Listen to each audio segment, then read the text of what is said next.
திருநங்கைகள் பெற்றோர்களை விட்டு வெளியே வரும்போது அவங்களுக்கு தங்கறதுக்கு இடம் இல்லை. பிளாட்ஃபார்மில் அங்கே தங்குறாங்க, இங்கே தங்குறாங்க.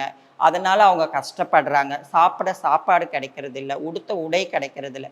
இது எல்லாமே தமிழக அரசு எங்களை உற்று நோக்கி பார்த்து, நாங்கள் இருக்கிறோம் அப்படின்ற மாதிரி ஒரு அரவணைக்கிறோம் அப்படின்ற அடிப்படையில் தான் இந்த அரண்ன்ற ஒரு அமைப்பையே ஒரு இல்லத்தை உருவாக்கிக்கிறாங்க.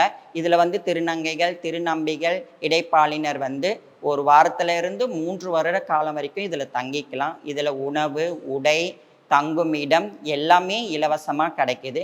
இது மட்டும் இல்லாமல் அவங்களுக்கு சில பயிற்சிகளும் இங்கே கொடுக்க போகிறாங்க. அவங்களுடைய வாழ்க்கை தரத்தை உயர்த்தத்துக்காக அவங்களுக்கு சில ஸ்கில் டெவலப்மெண்ட் பயிற்சிகளை இங்கே கொடுக்க போகிறோம். போக்குவரத்துக்கு உண்டான இடம் எதுவுமே கிடையாது. இப்போ இந்த அரண்ற ஒரு இல்லத்தை எங்களுக்கு அமைச்சு கொடுத்தது எங்களுக்கு எல்லாருக்குமே ஒரு சந்தோஷம். இப்போ எங்களுக்கு நாங்கள் எங்கள் வீட்டை விட்டு நாங்கள் வெளியில் வந்தாலும் எங்கேயும் போய் நாங்கள் தங்கணும், பயப்படணும், யார்கிட்ட போய் நாங்கள் வாழணுங்கிற அவசியம் இல்லை. எங்களுக்கு ஐயா எங்களுக்கு அரண் ஒரு இல்லத்தை எங்களுக்கு அமைச்சு கொடுத்துருக்காரு.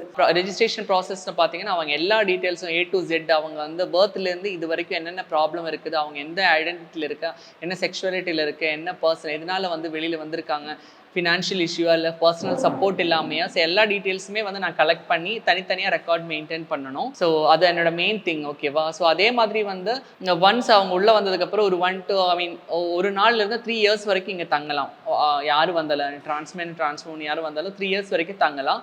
ஸோ இன்கேஸ் அவங்க ஒரு 6 மந்த்லேயே இண்டிபெண்ட்டாக இருக்குது, அவங்களால லைஃப்பை மேனேஜ் பண்ண முடியும், அந்த ஒரு சுச்சுவேஷனில் நம்ம 100% அவங்க ரீசெக் பண்ணுவோம். இதனால் அவங்க வெளியில் போகணும், அவங்க ஃபினான்ஷியலி செட்டில்டாக இல்லைன்னா ஃபேமிலி அக்செப்ட் பண்ணாலும் அவங்கள இந்த இடத்துலேருந்து நம்ம ஆஃபோர்ட் பண்ணலாம். அதே ப்ராசஸ் தான், எல்லாமே டாக்குமெண்டடாக இருக்கும். மகளிர் உரிமை தொகை அப்படின்றதுல மகளிருக்கு மட்டும் இல்லாமல் திருநங்கைகளுக்கும் அந்த மகளிர் உரிமை தொகை கிடைக்குது. இப்போ பாருங்க, மகளிர் கூடயே எங்களை சேர்த்துருக்காங்கன்னா இதுதானே ஒரு மெயின் ஸ்ட்ரீம். பொதுமக்களோட எங்களை இணைச்சு பார்க்கணும்னு நினைக்கிறாங்க, எங்களை தனிமைப்படுத்தி பார்க்கணுன்னு கூட நினைக்கல இந்த தமிழக அரசு.